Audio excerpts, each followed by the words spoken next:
अल्लाह के बंदे ये तहज्जुद का वक्त है, अल्लाह के बंदे ये अल्लाह वालों का वक्त है, ये अल्लाह से बातें करने वालों का वक्त है। ये ऐसा वक्त है अगर किसी को वली बनना हो तो इस वक्त में उठे और अपने अल्लाह के सामने आंसू बहाए। अगर वो वक्त का वली बनना चाहता है, अगर वो विलायत में इमामत का मकाम हासिल करना चाहता है, तो इसके लिए सबसे बेहतरीन वक्त यही है, क्योंकि ये अल्लाह के वलियों का वक्त है, अल्लाह के दोस्तों का वक्त है, जो परेशान अल्लाह से अपनी परेशानियों को दूर कराते हैं। ये उनका वक्त है जो अपनी ज़रूरतें अल्लाह के सामने रखकर उन ज़रूरतों को मुकम्मल कराते हैं। ये उनका वक्त है जो परेशान उम्मत के लिए दुआएं करते हैं। ये उनका वक्त है, ये तमाम अंबिया का वक्त है।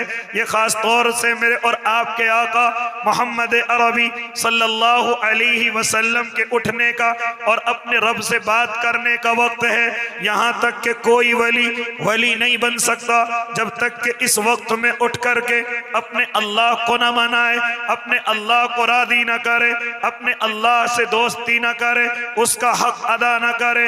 ये सबसे बेहतरीन वक्त है। और जानते हो अल्लाह के नेक बंदो, जब भी मेरे और आपके आका आंसू बहाने के लिए उठते थे, इसी वक्त में अपने रब के सामने आंसू बहाते थे। यहाँ तक के सहाबा अगर उठ कर के रब से बात करते थे, कुरान करीम की तिलावत करते थे, तो यही वक्त है। यहाँ तक के बड़े बड़े वली जब अल्लाह से बात करते थे तो इसी वक्त में अपने रब से बात करते थे।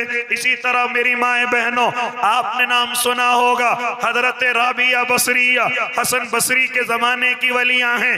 जानते हो वो भी इसी वक्त में उठ करके अपने रब के सामने हाथ फैलाती, अपने रब के सामने सजदा करती और अपने रब को मना करके कहती, ऐ मेरे अल्लाह, इस वक्त में दुनिया के तमाम मालदारों के दरवाजे बंद हो गए, तमाम सरदारों के दरवाजे बंद हो गए, तमाम हाकिमों ने अपने दरवाजों को बंद कर लिया और ख्वाब गफलत में सोए हुए हैं।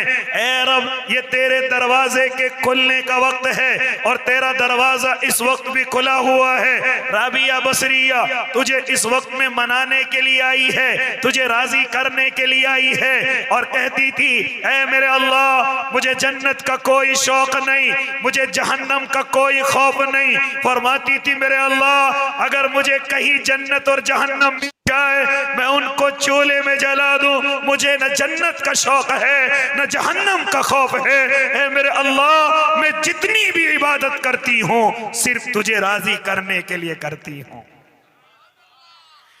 ऐ अल्लाह के नेक बंदो, ये अल्लाह के दोस्तों के उठने का वक्त है, ये अपने रब को मनाने का और राजी करने का वक्त है। इसलिए जरा इस वक्त को कामयाब बनाओ, इस वक्त को बैठ करके इबादत में शुमार कराओ, इस वक्त में अल्लाह और उसके महबूब की बातों को सुनो और इस वक्त को इबादत में शुमार करो। ए अल्लाह के नेक बंदो, अब जब आप बात समझ आ गई तो जरा अब पूरी दुनिया पर नजर डाले और पूरी दुनिया को जरा देखे और पूरी दुनिया में आलम इस्लाम की हालत देखे, ईमान वालों की हालत देखे। बद से बदतर हो गई है। इस वक्त में ईमान वाला बड़ी पस्ती की तरफ है, बड़ी कमजोरी की तरफ है, बड़ी जिल्लत और खारी की तरफ है। ए अल्लाह के नेक बंदे, हर मैदान के अंदर आज मुसलमान परेशान हाल है, आज मुसलमान मुसीबतों का शिकार है, हर मैदान में पीछे धकेल दिया गया।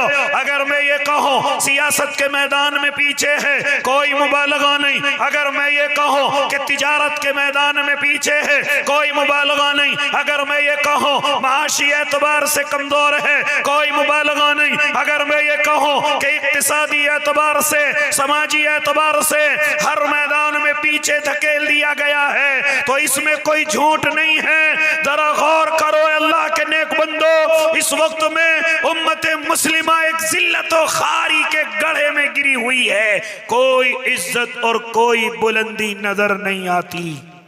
सुभान अल्लाह। ए अल्लाह के नेक बंदो, जानते हो ये सब किस वजह से हुआ?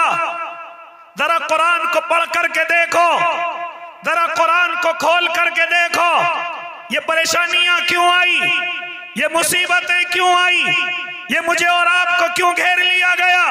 जरा कुरान से मालूम करें तो मुझे और आपको कुरान मुकद्दस बतलाएगा, वमा असाबकुम मिन मुसीबतिन फबिमा कसबत ऐदीकुम, ये सब तुम्हारे गुनाहों का सबब है, ये सब तुम्हारी गलतियों का नतीजा है, ये सब तुम्हारी आपसी जितने भी मामलात हैं ये उन सब के नताइज उतर करके आ रहे हैं। फरमाते थे मेरे और आपके आका, आमालुकुम उम्मालुकुम, कि जैसे तुम्हारे आमाल होंगे वैसे तुम्हारे हाकिम होंगे। ए अल्लाह के नेक बंदे, तू जिस तरीके के अमल अल्लाह की तरफ भेजेगा उसी तरीके के नताइज अल्लाह की तरफ से उतर करके आएंगे। जरा एक दफा मालूम करें, हजरत ईसा अलैहिस्सलातु व तस्लीम है, मालूम करते हैं ए मेरे अल्लाह तेरे राजी होने की अलामतें क्या हैं, तेरे नाराज होने की अलामतें क्या हैं। तो जरा सुनो अल्लाह के नेक बंदो, क्या फरमाते थे अल्लाह रब्बुल इज्जत, ए ईसा जब तुम ज़माने के अंदर देखने लगो कि बारिशें बेमौका हो गई हैं,